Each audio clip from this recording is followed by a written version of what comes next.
So we are particularly pleased that Lina Abu Akleh, Shireen's niece, and a journalist herself, will be speaking.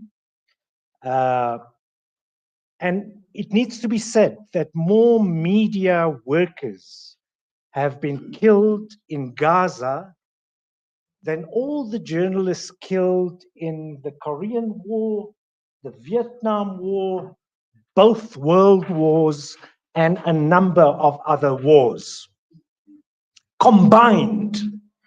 This is a huge number of journalists, and this is since Shireen Abu Akleh was murdered. And these courageous journalists feel obligated to continue, even though they know they are risking their lives and their families' lives. And so understanding the current horror and the unfathomable depravity in Gaza requires knowledge of the Nakba, of what happened in 1947 to 1949. It didn't start in October 2023. And we felt this year, and Professor Camila Naidu will be speaking, will be reflecting on the different lectures we've had over the past 3 years. But we felt it's necessary to call on somebody to explain the Nakba. And we couldn't think of a better person than Professor Salman Abu Sita. You see in front of you these atlases that Professor Abu Sita made sure arrives here in time for this lecture. It gives you an idea of his scholarship. The Nakba, the original Nakba, which has not ended, resulted in 750,000 Palestinians, about 85% of the Palestinians at that time. It resulted in them being expelled from their homelands. And it's estimated that today there are 9 million Palestinian refugees around the world. And as we know, the Nakba continues as Israel, with the support of the US, the UK, a number of EU countries, commits a genocide in Gaza, as well as the displacement of tens of thousands of Palestinians in the West Bank, and of course, the wars against people in neighboring countries. Professor Salman's scholarship, and he'll be the keynote speaker, spans a number of decades, and he is the founder and president of the Palestine Land Society. I don't think he remembers me. I met him when I was 19 in a very small office in London. But since then, I've been following his really impressive work. But before that, we also have a wonderful, excellent, short message from, and I have, I'm not proud of all the ministers, but I'm proud of this minister, Minister Uzwanele Honso.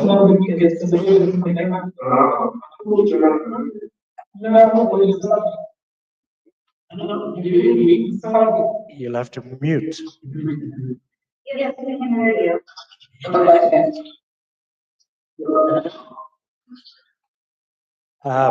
That's the Minister of Land Reform and Rural Development. After him, we have Professor Camila Naidu, who's the Executive Dean of the Faculty of Humanities.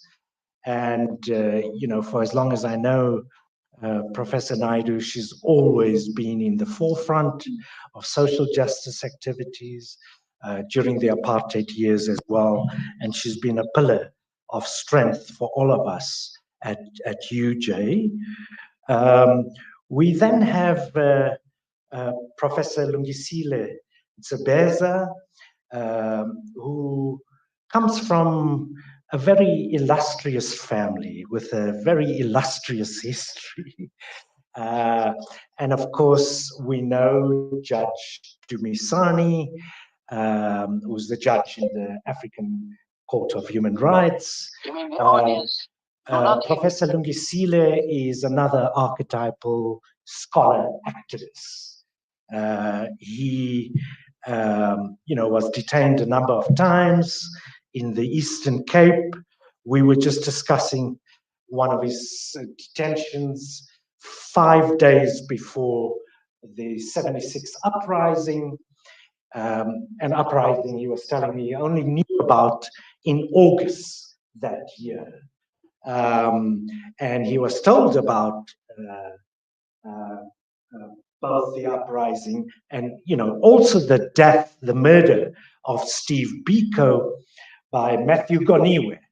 And as we know, Matthew Goniwe, with a credit 4 educators, were killed brutally.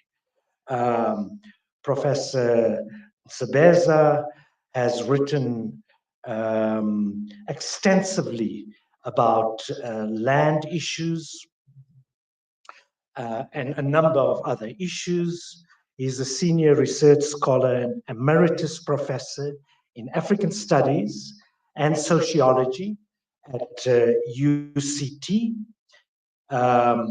After Professor Lungisile, we have Lina, who is a journalist herself at Al Jazeera. And then we have the wonderful Professor Juman Kunais, assistant professor of Birzeit, of media at Birzeit. And we as UJ have a partnership with Birzeit University. And finally, we have a vote of thanks by no other than the wonderful Professor Victoria Collis Buthelezi, who's the director of the Johannesburg Institute for Advanced Studies. I just want to say as well that Lungisile was the chair of the University of Fort Hare Council, and it was the first university that spoke about the genocide, and in line with the call of Palestinian academics, supported an academic boycott of Israeli institutions which are complicit. I must say that it was the first university, it was followed by 6 other universities in South Africa, and today around the world, more and more universities, UCLA a few days ago, University of London, a number of other universities are following suit, and I'm sure it will be UJ's turn quite soon. So as I speak to you and as I end, the bombs continue falling, raining down relentlessly. And additionally, a stage of famine has been reached since no food, no water, no medicine is allowed to enter. Many trucks are waiting to get in, but they are prevented from getting in. And we're talking about 400,000 people who are in imminent risk of starvation. The UN put out those stark stats, and these are statistics, they are numbers. They don't tell you enough about the precious lives that are lost. And of course, besides the media workers, we're talking about healthcare workers, we're talking about artists, we're talking about professors and students, irreplaceable lives, often killed with their entire families. So the UN put out these stats that if food does not enter Gaza, and this was yesterday or the day before yesterday, in 48 hours, 14,000 children will die. As we speak, these children are dying. This is on top of the 20,000 children who were killed, an equal number made orphans. This is without considering the thousands buried under the rubble.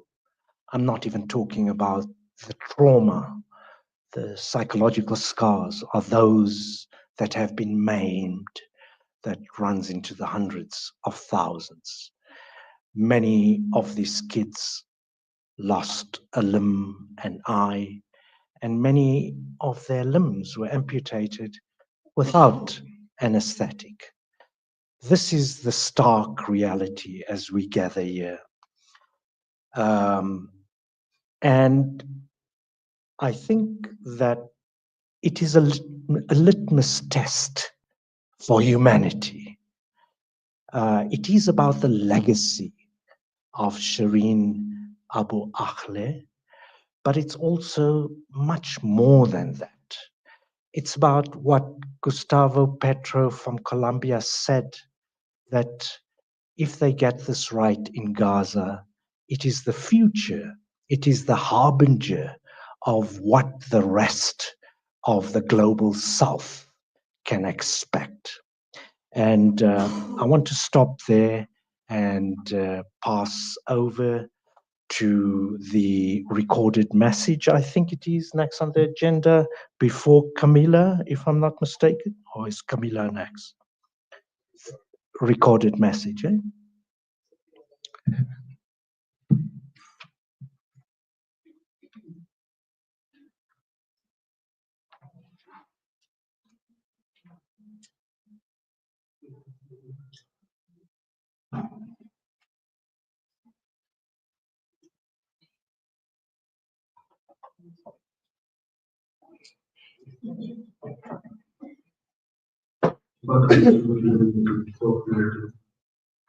Salman Abu Sinta, Prof. Kumasila Nzabeza, Cabinet Staff, Leadership of Student Formation, comrades and friends, ladies and gentlemen.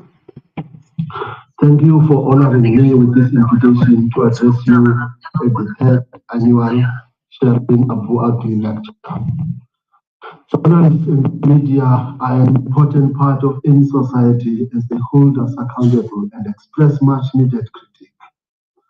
A society such as the one that exists in apartheid Israel has shown that it acts with impunity and that no one can hold it accountable. Shireen Abu Akleh was gunned down on the 11th of May 2022 whilst reporting from Jenin refugee camp by a soldier of Israel Defense Force. Shireen was a well-known Al Jazeera correspondent and was clearly identified wearing a blue press vest. In 2022, killing journalists so brazenly still shocked the world. Today, the Israel Defense Force has made the killing of journalists. Hello, can you hear me? Of their genocidal war. Thus far, they've killed 215 journalists. The IDF soldiers, I'm told, use Shireen's face for target practice. Such is their depravity and brutality. Hello? Expect more from South African journalists and media organizations in exposing the murder of. Hello, doctor. I think there's something wrong at the UJ end. Yes, I hear you now, but how can you fix that? Parliament silence following the. I'm not one of the organizers. I'm just attending online, but I think that there seems to be an issue at the UJ end. Underscores their complicity in the unfolding. Yes, I hope you can. I hope you can. Professor Salman, Yes? we will call on you. We are just getting a short address from our Minister of Labour Reform, and we will indicate to you in a few minutes when we're ready. Is that okay? You mean we'll start in a few minutes? Is that what you have said? We have started. I don't think you can see, but we have started. We will ask you to speak in a few minutes. Sound here is not very good. You mean you will start in a few minutes or what? Okay. Can you hear me now, Professor Abusita?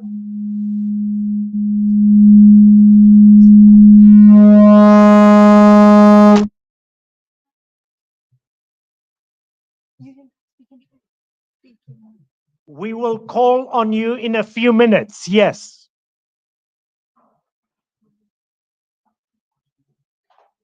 Could you hear me?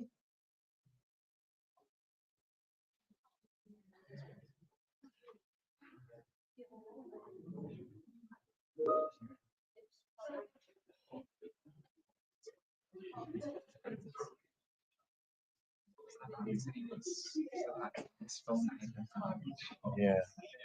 What are these?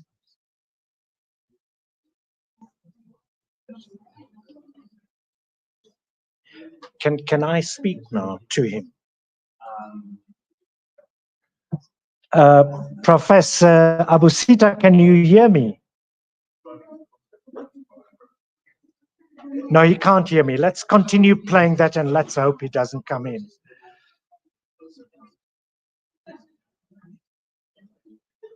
Can we settle down, please? It's just a few minutes. Hello? Yes. Yes. Yes. Yes. What did you say?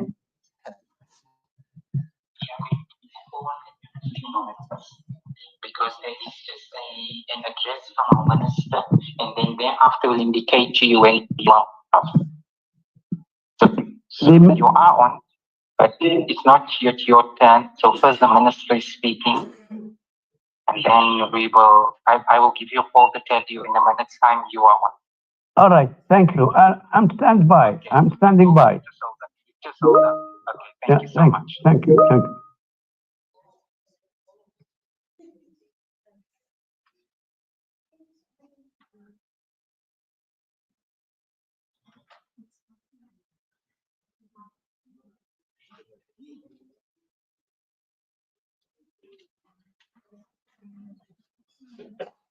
Apartheid Israel that shows that it acts with impunity and that no one can hold it accountable. Shireen Abu Akleh was gunned down on the 11th of May 2022 whilst reporting from Jenin refugee camp by a soldier of Israel Defense Force. Shireen was a well-known Al Jazeera correspondent and was clearly identified wearing a blue press vest. In 2022, killing journalists so presently still shocked.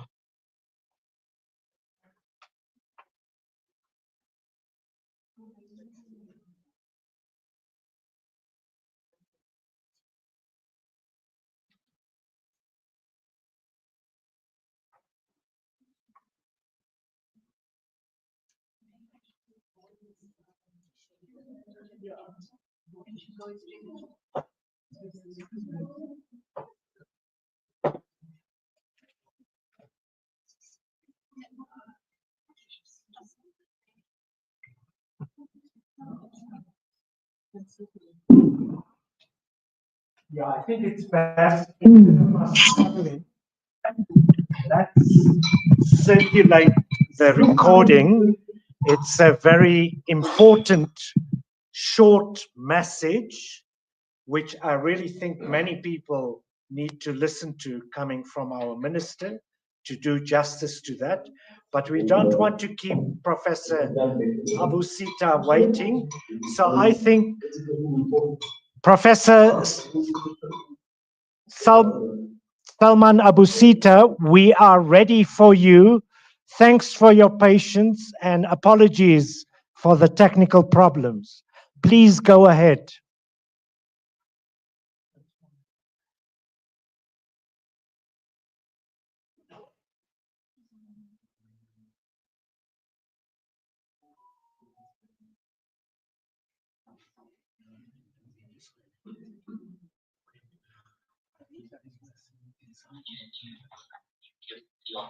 Hello, do you hear me now?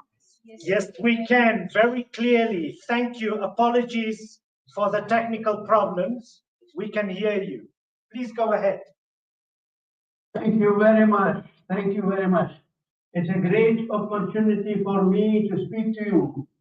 I have been waiting for this opportunity for a long time, and had it not been for some difficulties, I would have been with you in person to greet you.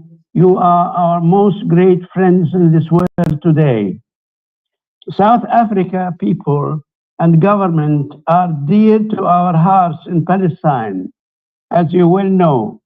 You and we know the meaning of the loss of freedom at the hands of the colonial West. Palestine is far 4,500 old country. It's so many invaders come and go. Now we have the full force of the colonial West with its nuclear weapons, fleets, bombs, media, money, and UN vetoes, all ganged up against Palestinians in a small, tiny place of Palestine, 1% of Palestine, that is Gaza Strip. For over 560 days, the Israeli West Alliance killed and injured 1/3 of a million people and destroyed homes, schools, hospitals, water supplies, and all means of life. They starved people and killed children by bombs and starvation and lack of medicine. The world has never seen such barbarity. All this is well documented and seen by the whole world. These crimes are contrary to every article in international law. But South Africa stood up for justice and presented the case against the war criminals in ICC and ICJ. Thank you, South Africa, again and again and again. Hence, we remember today as a symbol of Israeli barbarity, Shireen Abu Akleh, the Al Jazeera correspondent, who was murdered on May 11th, 2022, 3 years ago, by an Israeli soldier now named Alon Sergio. He was killed later by the defender of Jenin refugee camp. Now, this brings us to the root of all evil. The root of all evil is an Nakba. I have witnessed a Nakba that was 28,094 days ago. Not one day passed without feeling the impact of this tragedy on our life, our psyche, and our growing children, on their education, on their future, on bringing new wars of different types waged by the same enemy, killing, destroying, vilifying, silencing, making victims of the murderers and making terrorists of the victims. There is absolutely nothing like it in recorded history. Yet, in 28,000 days, neither the enemy ceased its murder, nor did we cease our resistance. But there is a big difference. You and the whole world today witness the crimes recorded daily and condemned by the world conscience, but supported and financed by the very same states which made us refugees in 1948. Here is the trajectory of 28,000 days. In the Nakba of 1948, the Haganah, the forerunner of the Israeli army, invaded and conquered 20,500 square kilometers. Slide number 2. This occupied territory is 78% of Palestine. In the course of 10 months, 120,000 Israeli soldiers in 9 brigades carried out 31 military operations, attacked and depopulated 530 cities and villages. The populated population, now 9 million, are refugees living in exile ever since. But the landscape, houses, buildings, and historical monuments were largely destroyed. Then their mention in history is erased. You see in this slide how this happened. It is a clear foreign invasion. It has no legality under any law, then or now. Ladies and gentlemen and friends, I have a personal experience of this. On May 14, 1948, Israeli soldiers attacked and destroyed my home, my village in Al Ma'in, and expelled my family. On this day, I became a refugee. The irony is, on the very same day I became a refugee, David Ben-Gurion, the chief of the Ashkenazi European settlers, declared the settler state of Israel in Tel Aviv. He proclaimed devotion to peace and equality with the Arabs. But the Nakba is summarized in 3 maps. Here they are. We lived in our country for thousands of years, these red dots. Then we were attacked, and Palestine became empty of its people. And then they became refugees in the rest of Palestine and in neighboring countries. Today, Nakba continues, no more clearly than in Gaza. Today, the genocide in Gaza and the scale of destruction are unprecedented in history, even compared to World War II. The Gaza Strip, where 2.3 million refugees live in only 365 kilometers, which is 1% of Palestine, has become literally a pile of rubble. The human loss of life is unprecedented. An estimated 310,000, or 14% of the population, have been killed or injured. This would equate 45 million Americans on US scale. But after October 2023, Israel and the Western supporters justified the genocide in Gaza in response to the rescue of 200 so-called hostages, or actually settlers from captivity in Gaza. I ask you and ask the world, who are the real hostages? They are the 2.3 million Palestinians crammed in Gaza after being expelled from 247 towns and villages in Palestine. This is their land in these cities and villages, and they have been expelled from them for 28,000 days. When some of the young people tried to cross the barbed wire and return home, they are called terrorists. But now they are incarcerated in a huge concentration camp called Gaza Strip. This is a new name given to them. It was not known in Palestine geography. Gaza Strip is bounded by the armistice line of February 1949, which is the red line here. Its area was 550 square kilometers. But in 1950, Israel chopped off 200 square kilometers from the Gaza area and became what it is today. Israel is continuing to chop off parts of the Gaza Strip even today. The Gaza hostages want to be set free and return home. That is what their aim is, and that is what their right is, and that is what their historical objective is. You can see in this slide, the big black T, the number of Palestinians earning to return home. And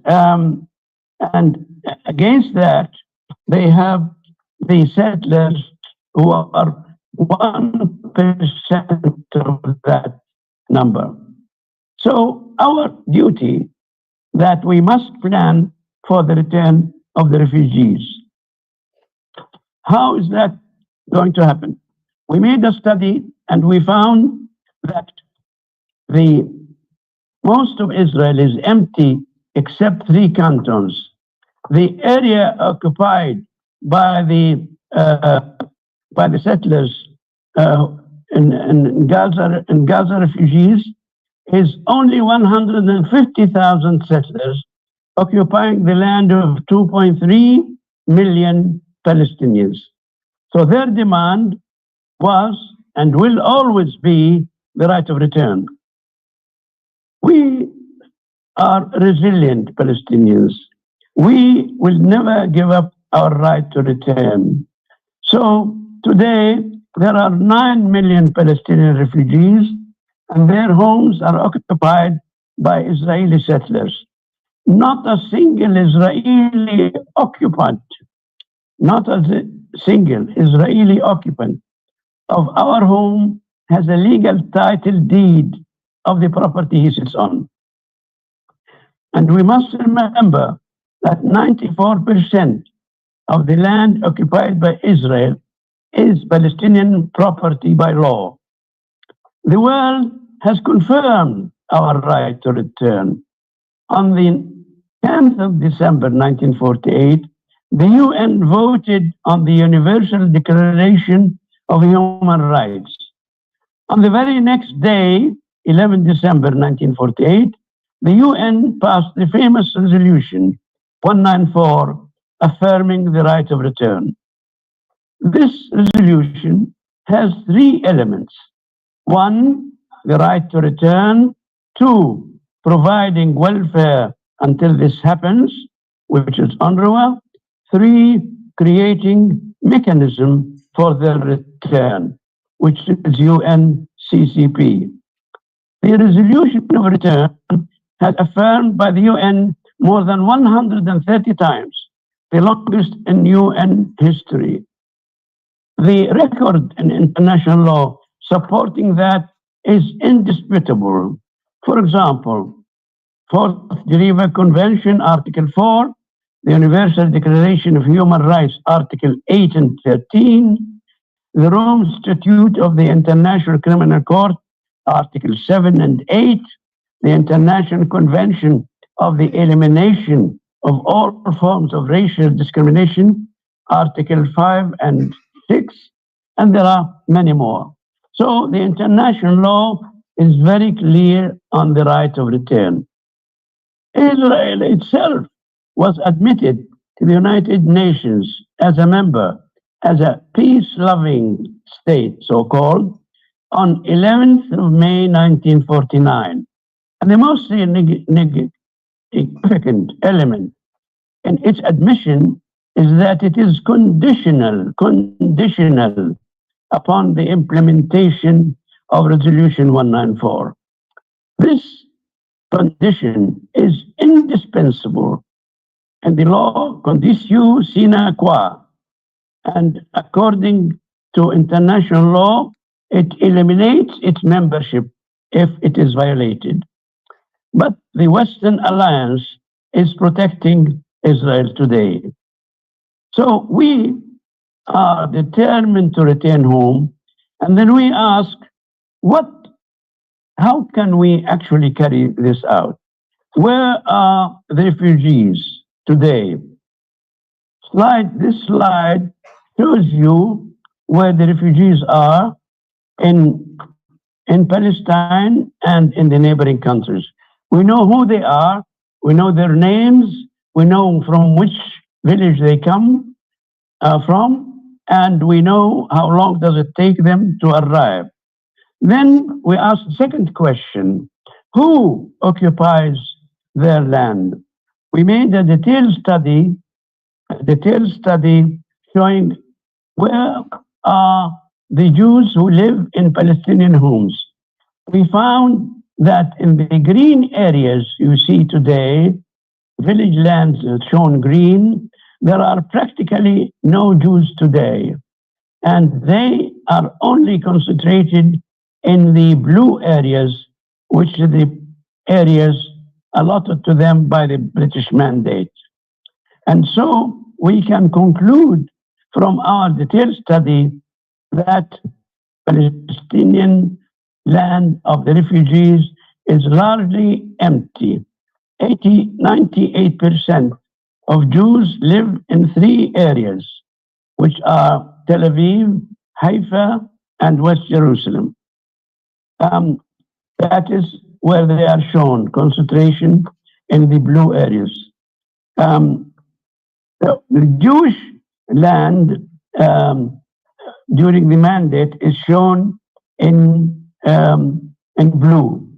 So from this point of view, we can show that right of return is not only sacred to Palestinians, not only legal in international law, but is also feasible.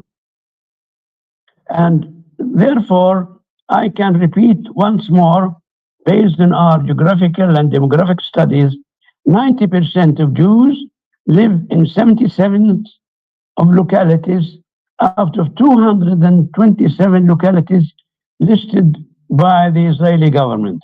This means they live only in 8% of the total number of localities. And the area they occupy is only 1,400 square kilometers, or 6% of area of Israel.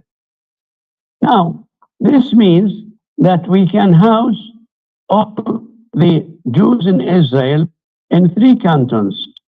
These cantons are, as I said, in Tel Aviv and Haifa and West Jerusalem.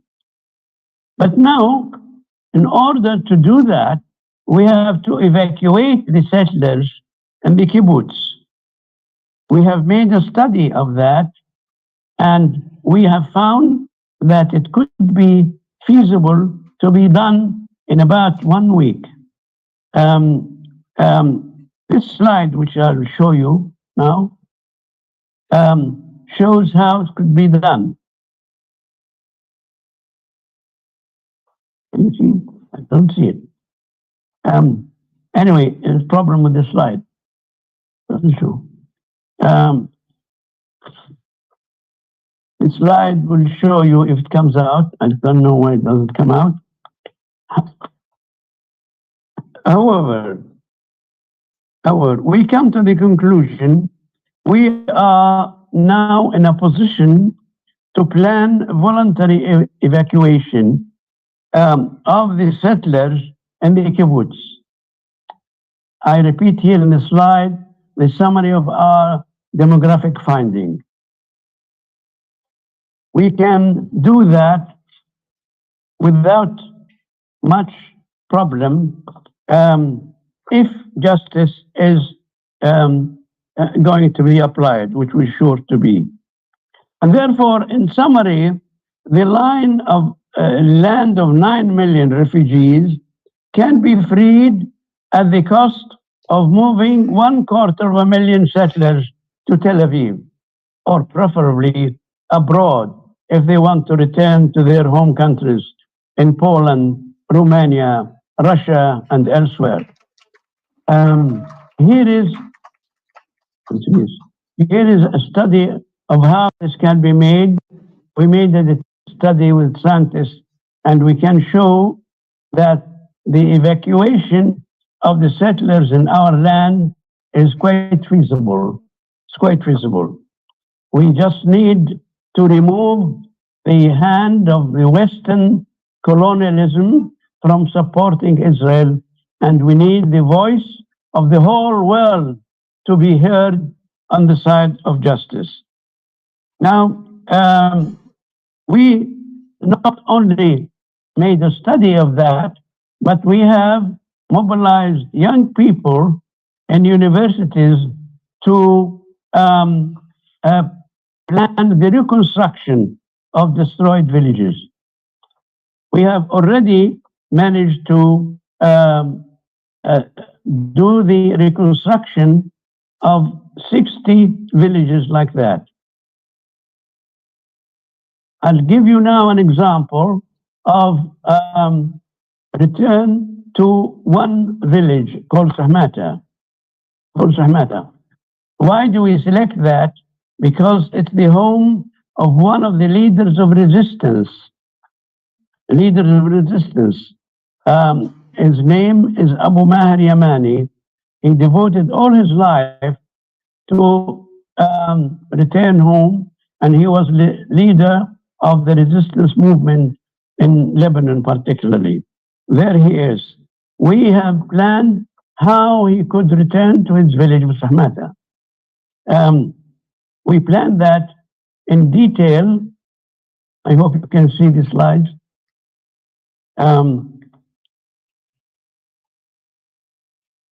It is doable. Yes. We can find his village. We can find how it is like, and we can also find how to reach it and how to rebuild it again. But I want to conclude by going back to Gaza. Gaza is the defiant, the Stalingrad of Palestine, the largest concentration camp on earth, the home of the defiant resistance. Its land is soaked with the blood of children. The Palestinians will return, and Gaza is closest to them. This picture, you see young people in 2014 trying to return home across the barbed wire. The Western colonialism called them terrorists. They call the terrorists who took their land as people who are to be supported. This is a travesty of justice in the world. Now, I could go on, but I would like to say many thanks to South Africa for their unwavering support of Palestine. And we come here in the end of my presentation to claim our duty. We have a duty, all of us as human beings. Our duty in every pursuit of life is to make the right of return our cardinal principle in activism, in education, in upbringing of children, in dealing with the world. We have to do that. Our conscience dictates to us that we have to support people seeking freedom. Here at Johannesburg University, and also at any academic institution, you can create new plans, position papers, activism, books, maps, all kinds of activity in South Africa, in the world forums, all the time.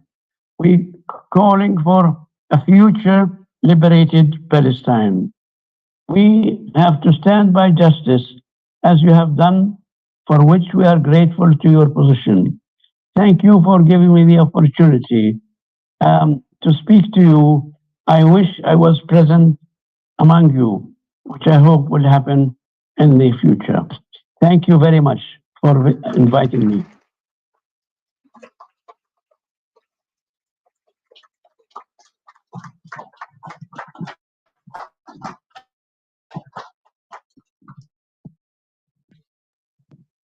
So thank you very much. Thank you very much to Prof. Salman Abu Sita, our keynote speaker.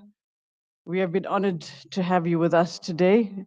And I think you ended with urging us to stand by justice, which is a very important message for us. So thank you very much. I think let's give Prof. Abu Sita another round of applause. I'm sorry, the communications are a bit difficult. I can't hear you very well. If anybody has questions, I'll be glad to answer them by email, and I'm ready to send you any maps and documentation more than I have sent you before to illustrate the case. I'm sorry about the connection. It's a bit difficult. I can't hear you. No, Thank you again very, very much.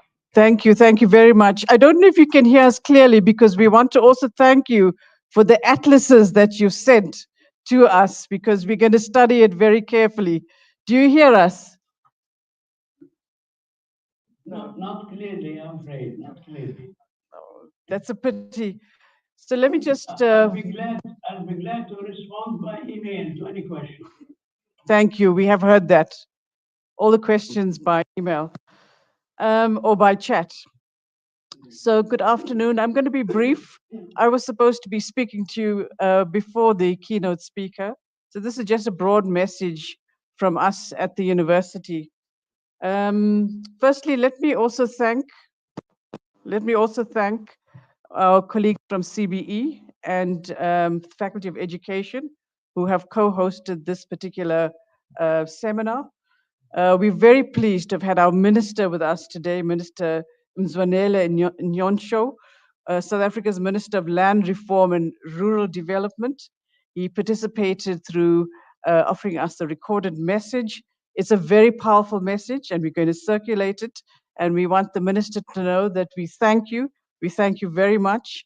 You've reminded us of the critical role of journalists like Shireen, who played important roles in their respective areas and who've become targeted in the genocidal war raging in Gaza. You referred to colonialism, apartheid, the history of land dispossession, and pertinent issues, which I think our keynote speaker picked up.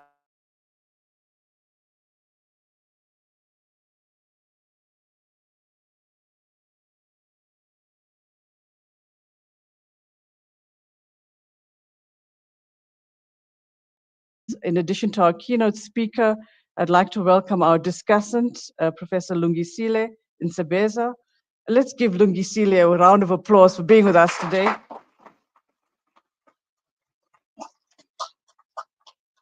So I want to emphasize that we are very, very pleased to be co-hosting this annual Shireen Abu Akleh lecture with the University of Brizate. And this is a very special relationship for us.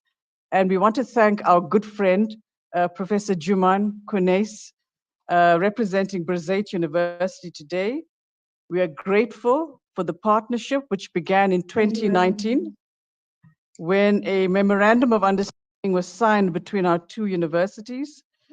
The MOU aims to build and drive cooperation in academic activities and global engagement.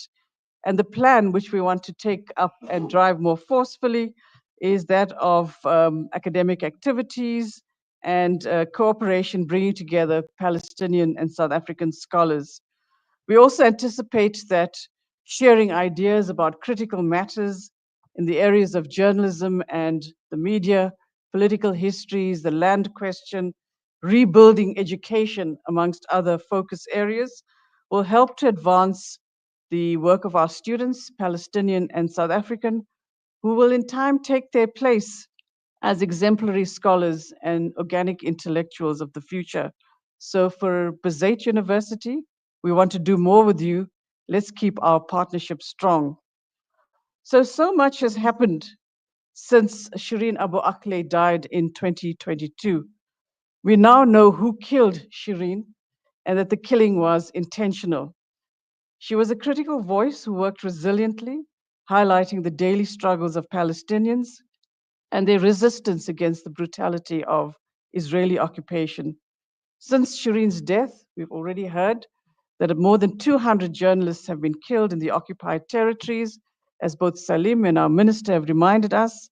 So as we strive to keep her memory alive and call for accountability for her killing, we also stand in solidarity with all those around the world and in Palestine demanding an end to the destruction, the daily massacres that we are seeing, and the mass starvation that we are witnessing, intended to wipe the Palestinian people out of existence.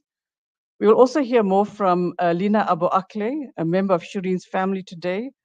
And so we are really pleased to have Lina with us, hopefully today. Our first Shireen Abu Akleh lecture focused on media freedoms and the responsibility of journalists who operate in spaces such as the occupied territories and in places where people do not enjoy human rights, as was our own experience during South Africa's apartheid era. And we remember the disappearances, the deaths in detention, and the mass killings. Juman Quenes, who is going to speak to us today, she led us in the discussion in our first lecture, and we remember she offered a very memorable talk on journalism under occupation. Our second lecture focused on the responsibility of the academy in a time of genocide, and we have witnessed the systematic destruction of the education sector in Gaza through calculated attacks on universities, academics, and students. Our Minister of International Relations and Cooperation, Dr. Naledi Pandor, was our keynote speaker last year, and she addressed the topic of educide. And this lecture also took place after South Africa's very brave stand at the ICJ. We were also pleased to have Professor Ala Alazeh, the Vice President of Berzeit University, in person, together with Prof. Samia Botme, the Dean of the Economics Faculty at Berzeit. So this year, and I'm trying to summarize this because we want to get on with the discussant, we focus on genocide and apartheid, a critical and very, very topical in South Africa. So we've heard from Prof. Salman Abu Sita, who speaks from having witnessed the Nakba. So now we look forward to the discussant's position on this critical topic. So I thank Prof. Salman Abu Sita and Prof. Lungisile for being willing to engage on this topic. And I thank all my colleagues at UJ and other visitors with us today who are part, my UJ colleagues specifically for organizing this event. Let us keep alive the discussions and keep UJ as a place for critical scholarship. And also remember the wise words of our first President Mandela, who said, "We know too well that our freedom is incomplete without the freedom of the Palestinians." So in that spirit, I call upon our discussant and thank Prof. Salim Vali for being one of our big champions here at UJ. Thank you very much. Ngiyabonga.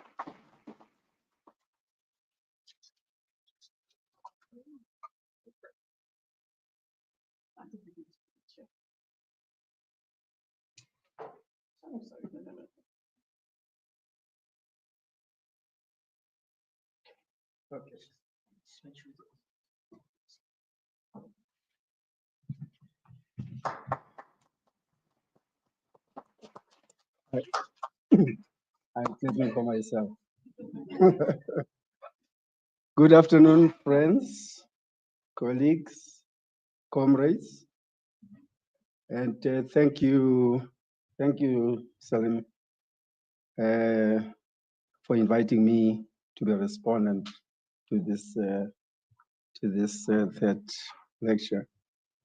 When I received your invitation, I couldn't help recalling our days as young, fiery activists.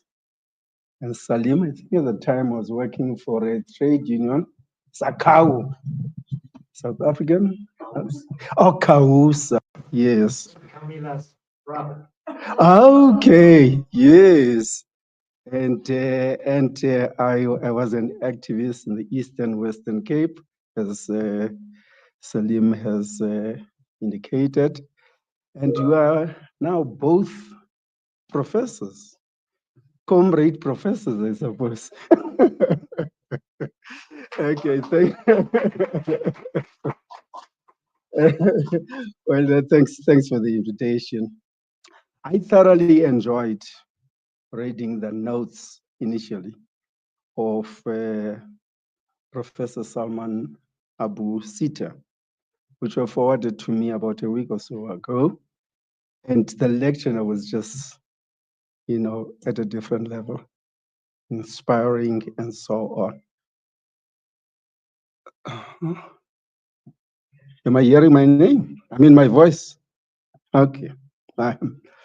In many ways, and this is how I read the lecture and listening to Prof. Salman. The lecture is about the land question in Palestine and viewed historically. This topic resonates with me, given that for the last 3 decades or so, I have been doing research and giving lectures on this, the very topic, even though my focus was on South Africa and Sub-Saharan Africa. This thus puts me in a position where I could make parallels, both as I was reading the notes and listening to Professor Salman, between the two countries. And they are quite interesting and striking.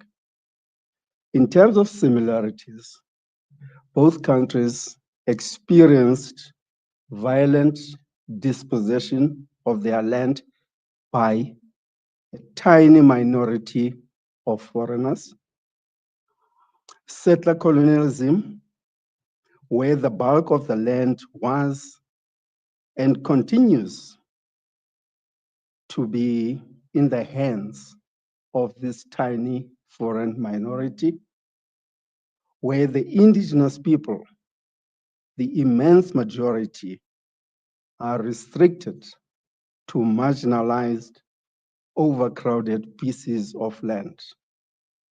The Bandustans, we know the experience here, and it's very similar to what I'm reading about Palestine. Persecution of the indigenous people on their land. Resistance, very important. Resistance against the persecution, resulting in some fleeing their countries and waging the struggle from exile. Our people, those of our refugees were in exile, fortunately back here, but Professor Salman Abu Sita is one example that shows that in Palestine, the business is unfinished.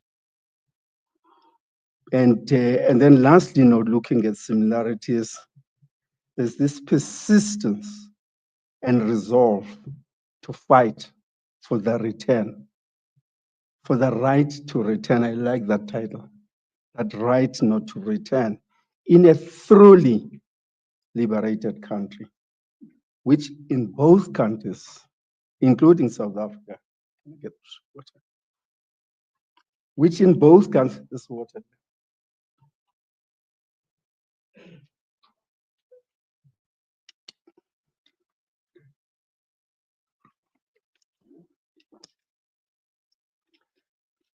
And I deliberately say so, that in both countries, true liberation has not been realized.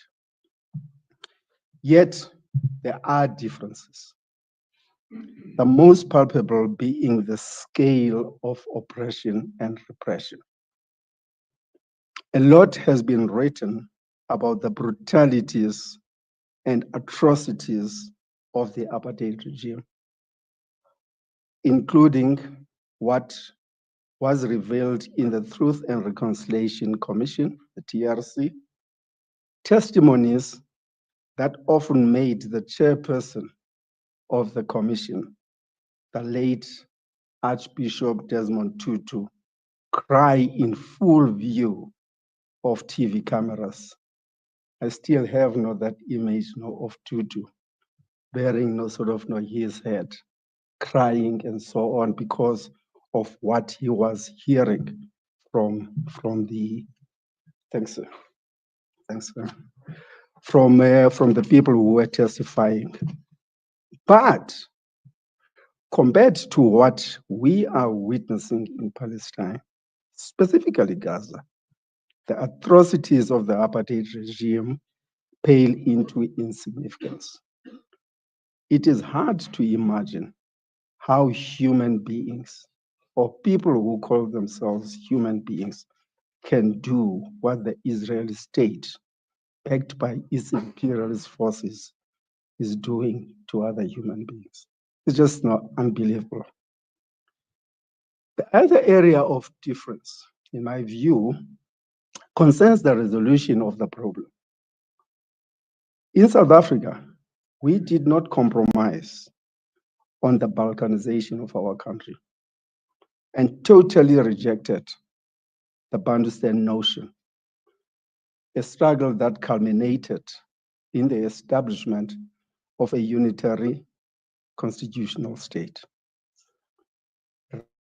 Reading things from afar, not a specialist on the Palestinian cause, I know as much or as little as you do, mainly from the media and so on, but the little that I'm reading of the situation in Palestine is that in that country, prospects of a two-nation solution are brighter than those of a unitary state. For us, such a solution was deemed to be a Bantustan solution, which we rejected. But in Palestine, I sense that this might be the solution. And of course, these are some of the things that I'm putting forward deliberately and provocatively for discussion. Professor Salman Abu Sita has made a call to professionals, singling out those of us in academia. The prof suggests that we, and I quote him, create new plans and position paper for a future liberated Palestine. That's his call. My view is that we in South Africa should accept this a challenge that seeks to establish collaborations with our counterpart in Palestine. In fact, to some of us, forging these collaborations has already begun. I'm personally involved in some of these engagements, going back to the time when I, as the chairperson of the University of Fort Hare Council that Salim has talked about, I issued on behalf of Council a statement on the 14th of December 2023 condemning the Palestinian genocide. I would suggest that Professor Salman Abu Sita extends a call to colleagues at the University of Fort Hare. They are waiting. But I think there is more that scholars and intellectuals outside academic institutions can do. As academics, we are entrusted with the task of research, teaching, and scholarship in general. In this regard, I would propose collaboration between Palestinians and South African scholars on a comparative study of the two countries on a range of topics. Last month now, I was in Doha in Qatar, where there was a discussion on higher education in Gaza, how it could be rebuilt and so on. And we made sort of this proposal to the audience, and it was welcome with open arms. For obvious reasons, I would be keen to be involved in a comparative study on the political economy of land. That's my field. I'm not aware of in-depth comparative research that has been and is being done on the land questions in these countries. This kind of research would throw more light on the issue I raised about why a unitary solution was possible in South Africa and why it does not seem to be on the horizon in Palestine. Sorry. In his talk, which you didn't hear, but I was privileged enough to read his speech and to listen to the video, our Minister of Land Reform and Rural Development, Mzwanele Nyonso, applauded Prof. Salman Abu Sita for, and I quote, meticulously recording every part of Palestine where villages existed, where land was stolen, where people were massacred, and genocide occurred. The minister noted that there is an area, this is an area where we were not as successful. But when I say we, I mean South Africans. We didn't do what the Palestinians seem not to be doing. And the minister suggests that this is something we can learn from and something we can consider doing in our country. I think now for us as academics, that's research, what's it, the sort of the cloth is cut according, whatever the sort of the phraseology is. We've got a research project that's proposed by the minister, and it's something that we can do. But for me, Professor Salman Abu Sita also said something more powerful and more profound. He gave a detailed resettlement plan of how, in the model of a free Palestine, how sort of things would unfold, and how the thorny issue of what would happen to settler colonialists in Palestine. In the slide, he calls it plan for a return. And this is something that we didn't do. People in exile, we thought that they were doing this, but they didn't. When we were in power, people were caught with their sort of guards down. And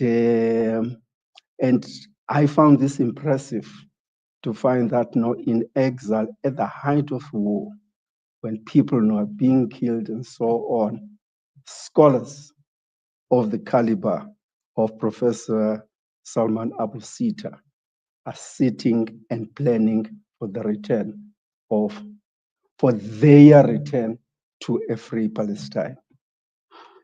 This is indeed an area that we as South Africans are lacking.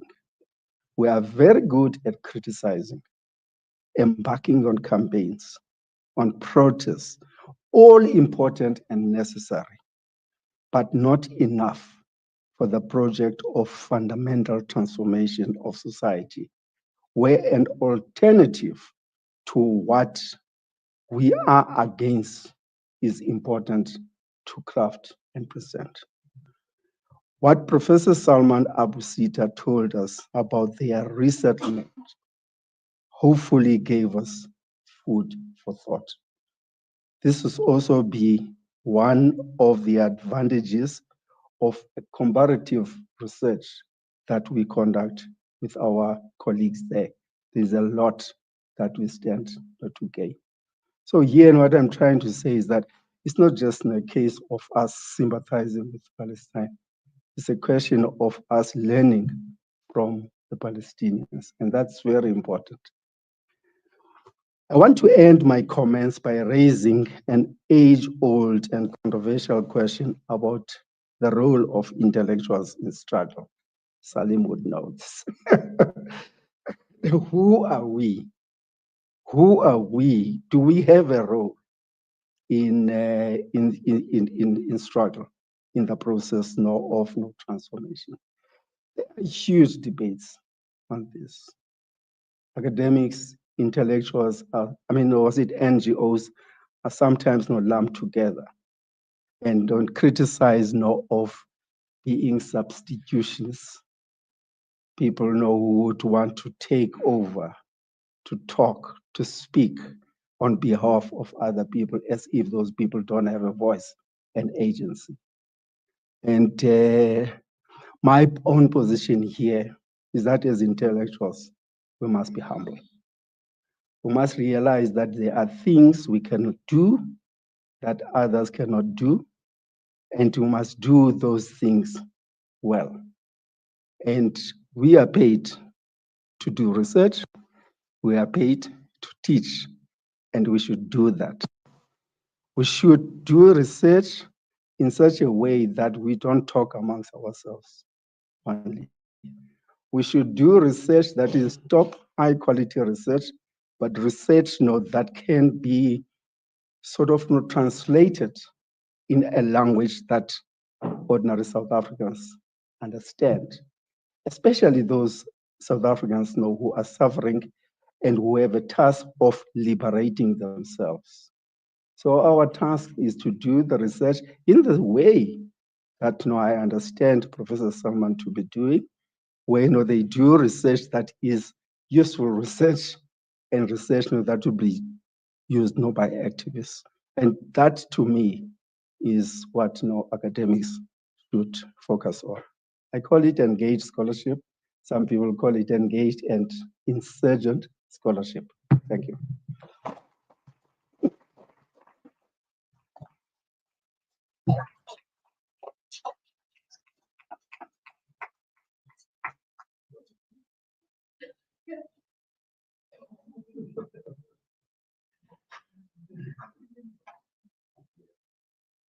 I think we're now going to call Lina Akleh. Looking forward to Yes. Okay. Thank you. Please go ahead. Hi, can you all hear me? Yes. Very clearly. Thank you. Yes. Perfect. Hi, everyone. I just want to say I'm very grateful to be taking part in this very important conversation, and also would like to thank the University of Johannesburg and Birzeit for its commitment in honoring Shireen's legacy for the past 3 years since she was killed. And thank you to everyone who spoke so highly of Shireen earlier. It's also an honor to be speaking alongside all of you. And thank you to the unwavering support of South Africa in standing with our people. Shireen's killing sent shockwaves around the world while also setting a dangerous precedent, one that effectively gave the military a green light, the Israeli military green light to target journalists without fear of accountability or prosecution. Shireen's death has not just been a personal loss for our family and to the nation, it's also an attack on the fundamental right of journalists to report the truth and the right of all people to know that truth. I often wonder, how can there be a mechanism to protect the press, yet journalists like my aunt continue to be targeted and killed? Shireen's tragic death highlights the ongoing risks faced by journalists, especially Palestinian journalists, and now in Gaza. But that goes back to the aspect of impunity and the lack of accountability. Justice delayed is justice denied, and the longer it takes, the more it reinforces a sense of impunity. Had there been accountability for her killing, hundreds of lives would have been spared. As was mentioned earlier, since Shireen was killed by an Israeli sniper in Jenin 3 years ago, more Palestinian journalists have been targeted, detained, prevented from reporting, and unfortunately killed. Over the past, 19, 20 months of indiscriminate attacks and massacres, more than 220 journalists have been killed in Gaza. It is the deadliest war for media professionals ever recorded by organizations. The journalists in Gaza have been courageously and bravely using their voice and cameras to document the genocide, all while being under fire and risk of being targeted. Shireen wasn't just a journalist. She was a school in herself. Her deep knowledge of Palestine's history, her decades of on-the-ground reporting, and her unwavering commitment to telling the truth made her a living encyclopedia. Silencing her was not just the loss of a voice, it was like destroying a school or erasing a library. When a journalist like Shireen is killed, it's not just an attack on one person, it's an attack on the collective memory of a nation, on truth and on justice. And it's an attack on the industry of journalism as a whole. And as the bureau chief of Al Jazeera in Palestine, Walid al-Omari, had once mentioned, that since Shireen's killing, they've been trying to document and archive all her reports, her segments, and the special coverages that she worked on. And they recorded more than 3,000 reports that Shireen has done since she started working for Al Jazeera. And he said it would take around, it was 7 days, 24 hours to just sit and watch the entire reports. And all her reports tell the story, the history of Palestine. So that alone and in of itself to be very unfortunate that we lost someone who had such knowledge and deep understanding of Palestine and its people. Because she wasn't just covering the occupation, the struggles, she was also constantly celebrating the people of Palestine and their accomplishments from the schools, the education, especially her last report was on sports in Palestine and the history. So she really touched base on every aspect, on every angle on Palestine. And as was mentioned by Dr. Salman Abu Sita, that 2 weeks ago, a new documentary was released by Zeteo in the US. It revealed the name of the soldier that killed Shireen.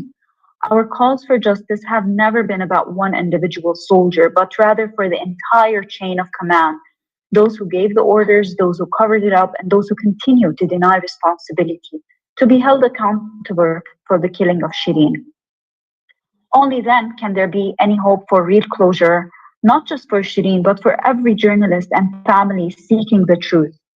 Regardless if the soldier's identity is known or whether he is dead or alive, doesn't change the fact that Shireen was intentionally targeted and killed, and that happened within a system that enables impunity.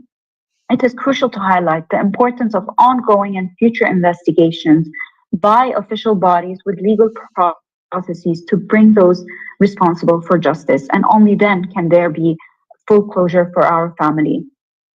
And just to wrap it up, I wanted to say it's through these conversations and spaces that we keep Shireen's name alive.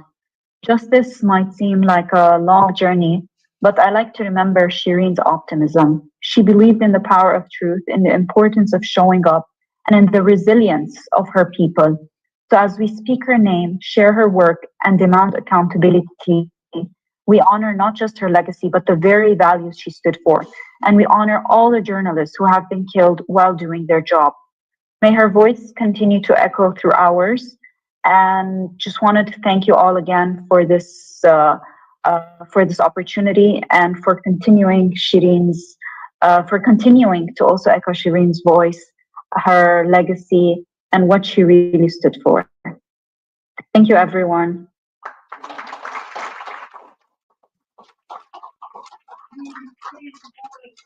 Free Palestine.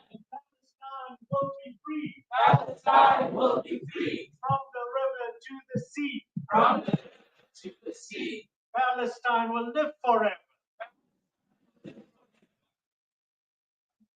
very much, Lena.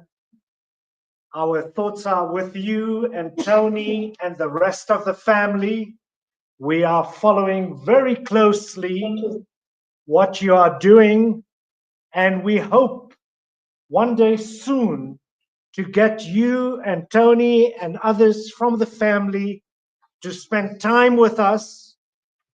Our thoughts are always with the legacy of Shireen, what she stood for, and that will continue. And all strength to you. And you need to know that the vast majority of South Africans are behind the just struggle of the Palestinian people. And thank you very much once again. Thank you.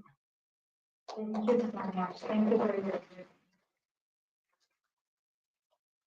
So before the vote of thanks, we have our partners in Birzeit University, and we are very honored to have Junan Kunais, Assistant Professor of Media at Birzeit University, who will address us before Professor Victoria Collis Buthelezi. Thank you.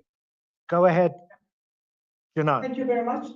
Thank you very much. I hope I could share with you the small and brief presentation I prepared for you.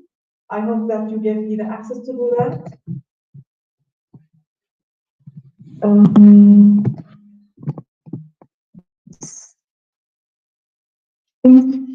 Just tell me if you could see it. Yes, we can. That's great. That's great. Thank you very much. Thank you. I would like to thank you all the friends at Johannesburg University. I'm very happy to see you, really from the bottom of my heart. And as a person who represents Birzeit University, it's really our honor to continue the collaboration with the two universities. I remember 2 years ago, I traveled to South Africa. In my life, I traveled to many countries, but in your country, it's the only country where I feel like there's a hope that one day we will be liberated from the occupation, really. So I will thank you. I thank you for organizing this and for keeping this cooperation alive. I would like to share with you small presentation, because what we have listened and after the valuable lecture from Dr. Salman Abu Sitta about the disposition of Palestinians from their properties, that brings back to the root of the story of occupation and the false narrative used to justify the occupation. Now I will tell you about the fate of those who try to present the true narrative. I will tell you about the journalists and who tried to continue what Shireen started. So 3 years since the killing of Shireen, what happened then?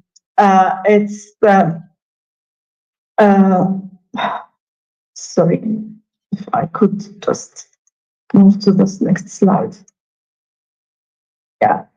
The government media office in Gaza Strip, after the killing of Shireen, before that, the world began to pay attention to the violations Palestinian journalists have faced for many years. As you all know, although the entire world condemned the killing of Shireen, Israel has not stopped targeting journalists. On the contrary, according to a Reporters Without Borders report, released earlier this month, in the 2nd of May, probably, Palestine has become the most dangerous place on earth for journalists and their families. Now, what you see now on this slide, according to the government media office in Gaza, the number of journalists killed up to yesterday is 219 journalists. And that's only since October 7. Some of these journalists were targeted in their vehicles while doing their journalistic work, like journalist Ismail Wool, who you see now in this slide.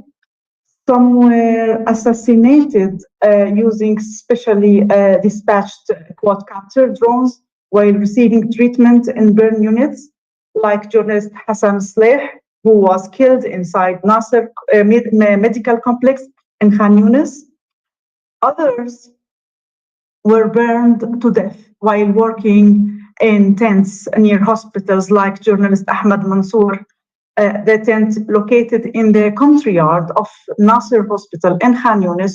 It was clearly marked as press tent and has visible press signs.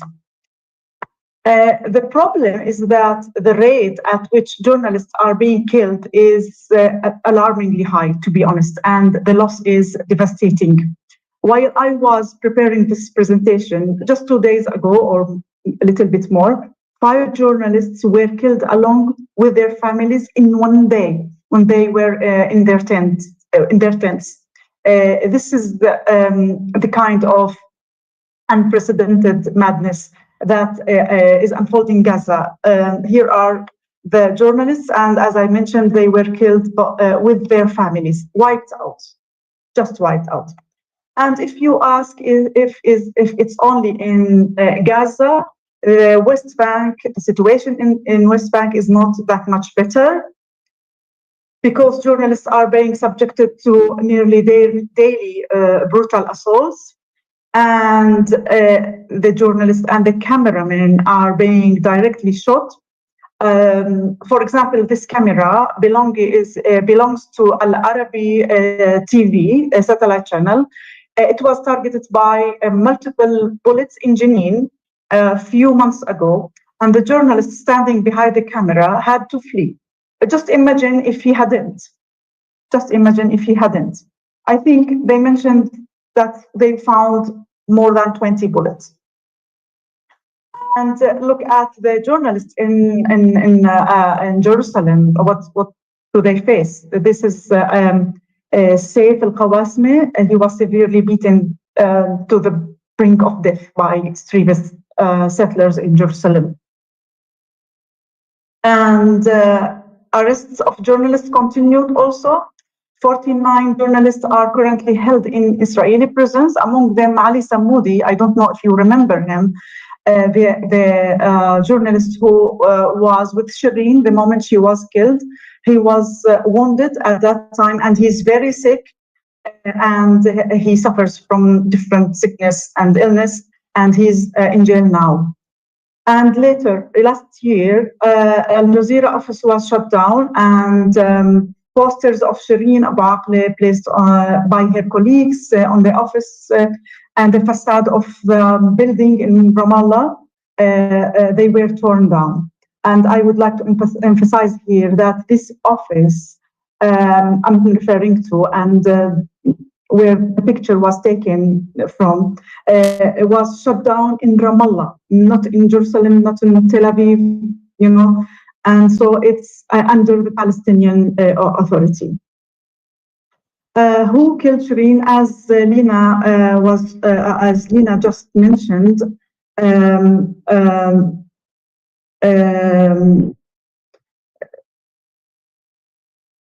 sorry.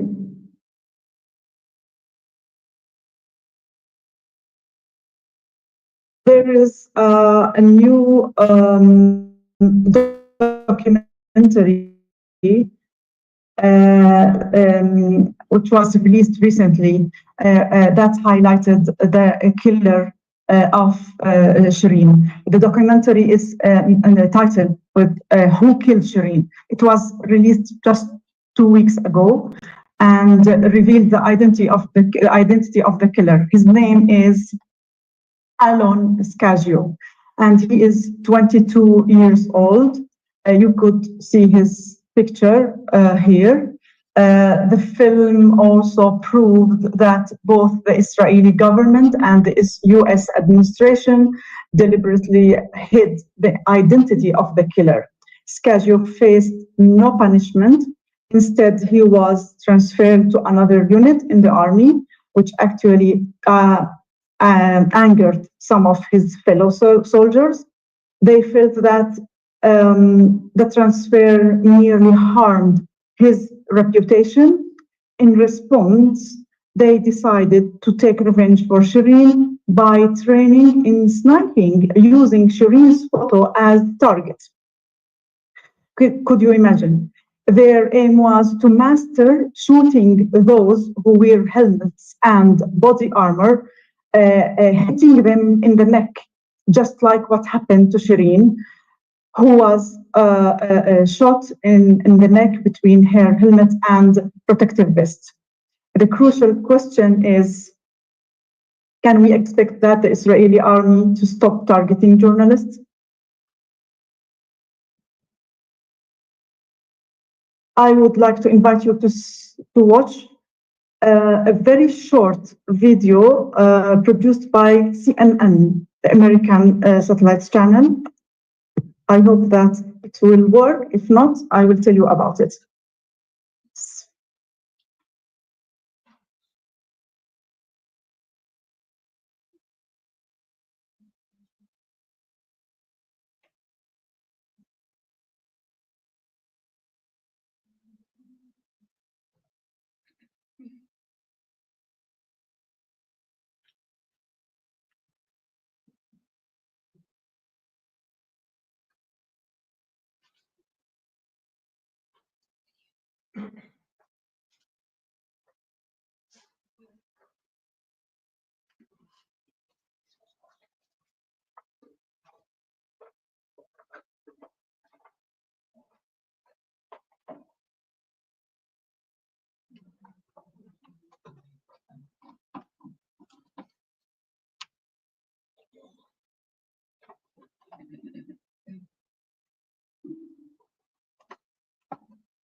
Juman, can you hear us?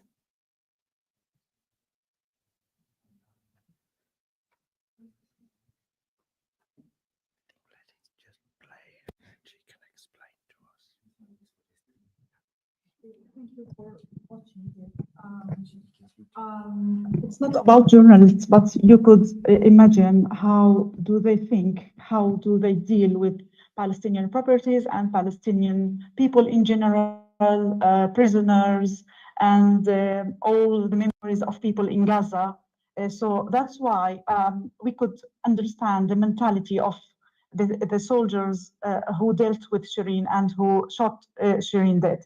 The case of Shireen leads us to conclude that the Israeli military, and this video as well, that the Israeli military will not stop committing crimes against Palestinian journalists as long as they are confident they won't be held accountable. In fact, they are so sure they won't face any consequences that they know commit war crimes and crimes against humanity live on social media. So the BBC also investigated the reasons behind why Israeli soldiers celebrate humiliating Palestinians and why they post videos that prove their own crimes. The BBC quotes here, as you could see, that the Israeli soldiers get encouraged and supported by the highest ministers of the government. And this plays into mindset that the military already subscribed to. The culture is the military when it comes to Palestinians is that they are only targets. They are not human beings. This is how the military teaches you to behave. It's the words of a person who used to be in the Israeli army. And now in Palestine, we believe that as long as soldiers continue to evade punishment for their crimes, these beautiful smiles, like the ones you have, like the ones we have lost at the hands of the occupation, will continue to disappear. If this impunity continues, more and more Palestinian journalists will be killed, and talented journalists like those that you see, like those we have already lost, will vanish from our world. Thank you very much for listening.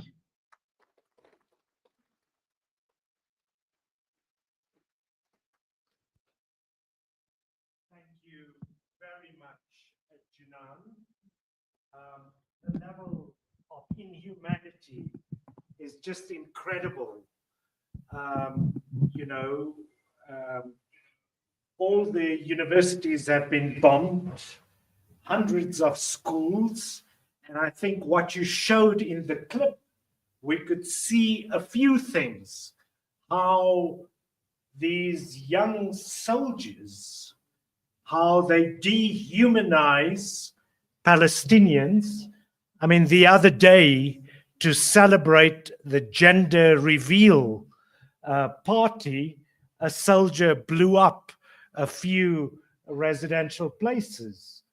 The kind of humor, the mocking is part of this dehumanization, as you explained, killing of children and of women, and then parading in women's dresses and with the toys of the children. And I think the kind of documentation of your department, of the media school, is so vital. In the same way, journalists today, so many years after the Rwandan genocide, speak about the role of the media. And I think that what you are doing is absolutely essential. And I wish you were here to train our journalists. They are not the journalists in this room, I must say. But thank you so much. A visit to us is long overdue, Junan. And please send us the clip as well as the slides, etc. This is a request from the technical people here, because we would like to put that together and distribute it as widely as possible. Thank you so much. Really appreciate it. And please continue. It is very difficult. The level of grief and pain and the knowledge that it's your friends and colleagues and fellow faculty members in the universities, your students, not just in Gaza. we are well aware of what is happening in the West Bank as well. So much strength to you. Thank you very much. Thank you very much. Thank you very much. And I think there are lots of people to thank. So you're going to run from alphabet A to Z. And we have the lovely Victoria Collis-Buthelezi, who will give the closing. And please come forward. Thank you.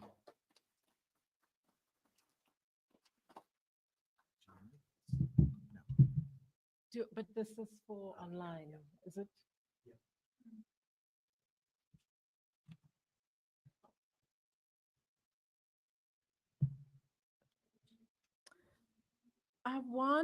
I'm making my vote of thanks, but I want to make a remark or two in light of what so many colleagues have raised today.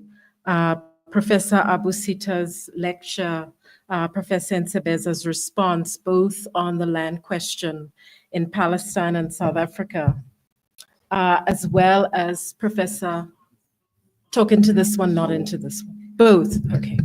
It's just a bit of a playback. As well as Professor Juman Kunis, who reminded us of the vile role of dehumanization. So I'm going to say this, and I'm not sure that any of us need to be reminded of this, but the fact that 1948 brings into being the UN's recognition of the State of Israel, formal apartheid in South Africa, and the Universal Declaration of Human Rights. In her essay on the coloniality of being, Sylvia Wynter points to man as a genre of human birthed by European conquest and colonization. Can you hear? Can you hear? Yeah, okay.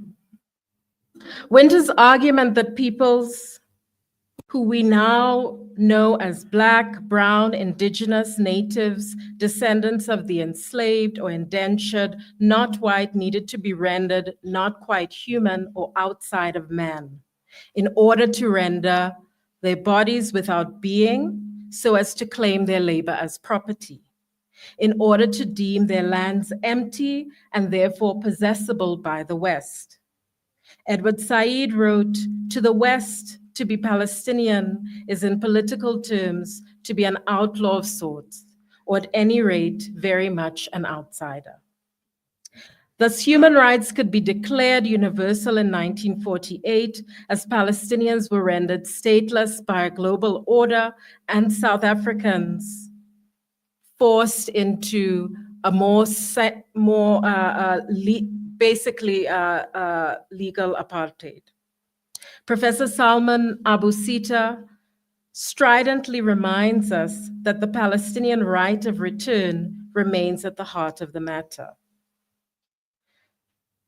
Professor Ntebeza challenges us to make our solidarity work extend to research together, a kind of abiding, scholarly abiding by, in the words of Sri Lankan scholar Kadri Ismail. The fight remains for the decolonization of the human as not only the domain of some, but of all. Our lecture today and discussion remind us of the connection between land, the right of return, and the coloniality of being and the human. The vital importance of imagining alternative visions and futures to colonial land projects that continually seek to deny our humanity in order to claim our land and our being as property.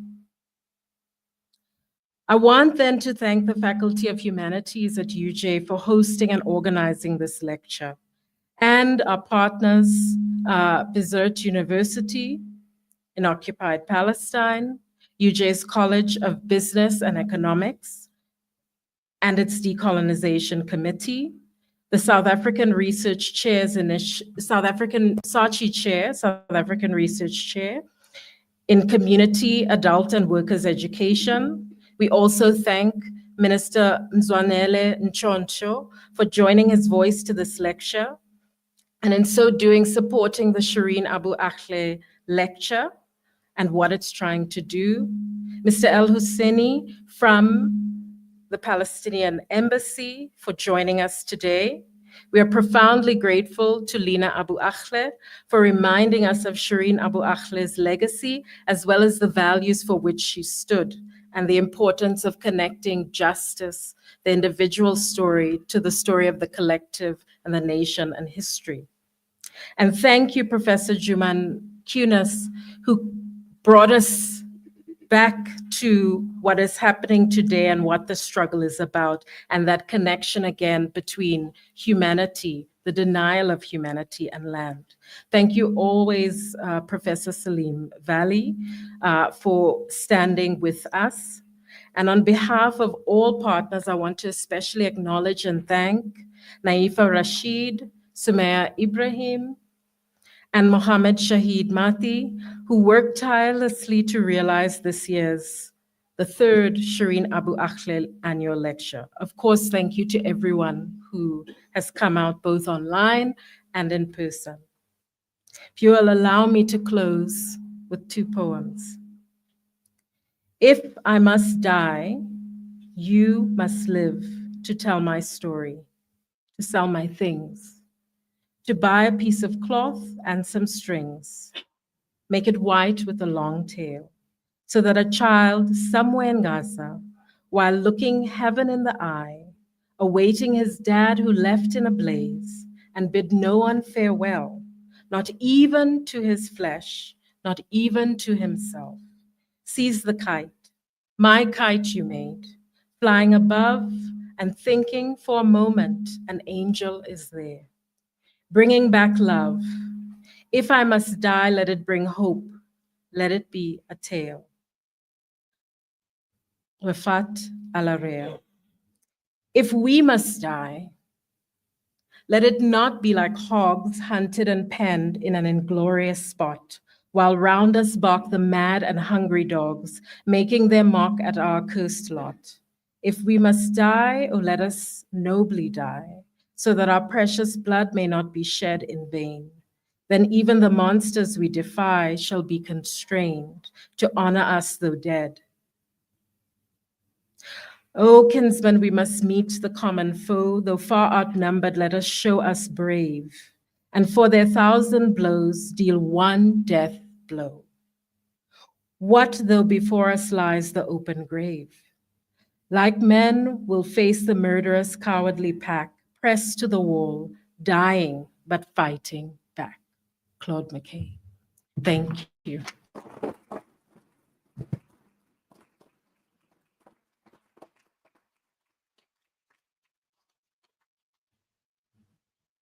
Thanks so much, Victoria. We have now come to the end of the program, but we did not hear the minister talk. It's just 6 minutes long. So am I right, Shahid? Yes, just a few seconds over 6 minutes. So you are welcome to listen to it, but we understand we've gone on and if you need to go, but it's 6 minutes and I assure you it's well worth listening to. So please go ahead. Thanks.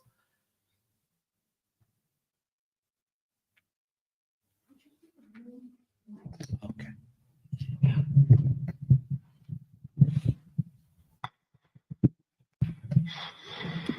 Program Director, Rector of the University of Johannesburg, Executive Dean of the Faculty of Humanities, Prof. Naidu, Prof. Salman Abu Sita, Prof. Lungisile Nzebeza, academic staff, leadership of student formations, comrades and friends, ladies and gentlemen. Thank you for honoring me with this invitation to address you at the 3rd annual Shireen Abu Akleh lecture. Journalists and the media are an important part of any society as they hold us accountable and express much needed critique. A society such as the one that exists in apartheid Israel has shown that it acts with impunity and that no one can hold it accountable. Shireen Abu Akleh was gunned down on the 11th of May 2022 whilst reporting from Jenin refugee camp by a soldier of Israeli Defense Force. Shireen was a well-known Al Jazeera correspondent and was clearly identified wearing a blue press vest. In 2022, killing journalists so brazenly still shocked the world. Today, the Israel Defense Force has made the killing of journalists a core strategy of their genocidal war. Thus far, they've killed 215 journalists. The IDF soldiers, I'm told, use Shireen's face for target practice. Such is their depravity and brutality. I expect more from South African journalists and media organizations in exposing the murder of journalists by the Israel apartheid entity. The DA, the PA, and the ACDP members of Parliament silence following their recent visit to apartheid Israel on the killings of journalists, doctors, teachers, and especially children in Palestine underscores their complicity in the unfolding genocide. Our political party and liberation movement, the Pan-Africanist Congress of Azania, has consistently held the view since its formation 66 years ago, land first and everything else will follow. The theme for this annual lecture is particularly relevant for all dispossessed people, be they in Palestine or in Azania. Our identity is shaped by our relationship with the land we inherited from our ancestors. The land sustains us. We build homes and establish our cultural identity on the land. We extract our food and wealth from it. We know how to care for the land, and the land nurtures and nourishes us. Settler colonialists know this relationship very well. They try to lure us away from the land by promising a better life elsewhere. Then they occupy the land and work tirelessly to erase our connection to the land. Then they engage in mass starvation, extermination, killings with unconscionable brutality. This systematic and deliberate destruction of a people, in whole or in part, is what is referred to as genocide. When looking at our history in this country, starting from the extermination of the San and Khoi people to the wars of dispossession that followed, the imposed migrant labor system, the forced removals and erasure of our relationship with the land, there can be no doubt in our mind that the Azanian people experienced genocide upon genocide for over 300 years. The word white genocide, currently being used by the United States imperialist media, adds insult to injury that our people have suffered under the colonial and apartheid governments. No white farmer has had their land expropriated. In fact, the opposite is true. White farmers benefited financially from the land reform program, where their farms were bought as part of the restitution program. In restituting the land in the past 30 years, much time has been spent on verifying land claims in South Africa. I'm very encouraged by your work, Prof. Salman Abu Sita, for meticulously recording every part of Palestine where villages existed, where land was stolen, where people were massacred, and genocide occurred. This was indeed an aspect of our struggle against colonialism and apartheid that we could have done better in exposing. The apartheid regime favored white people by securing their property rights, by providing them with title deeds. When we now want to record which racial groups own the land through deeds office, it is white beneficiaries of apartheid and their political parties that are objecting. Let me be clear, I believe that there is only one race, the human race. But to correct the injustices of the past that were based on race, we need this data to show the disparity in land ownership 31 years into our democracy. We are not engaged in a racial witch hunt. I'm sure the Zionist settlers in the West Bank and across Palestine have a title deed to prove their so-called right to land, and they will certainly use it to defend their ill-gotten property in a free Palestine. Regarding reparations, the subject that keeps escaping us, the genocide against the Palestinian people is supported and encouraged and funded by United States, United Kingdom, and several other countries who are not hiding their role. Palestine will be free. The courageous Palestinian people will rise from the destruction, but we must not let the genocidal maniacs and the supporters of the hook through accepting any humiliating negotiated settlement. Part of the reparations is to accept responsibility and acknowledge complicity in genocide. The petrodollars of the Gulf states can easily rebuild Palestine. Reparations is not only about money or bread.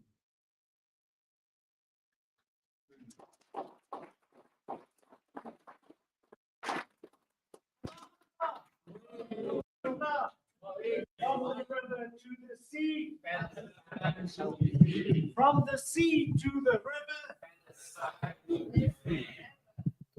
forever. Thank you very much for another successful annual lecture. We shall continue this until and beyond Palestine will be free. Thank you.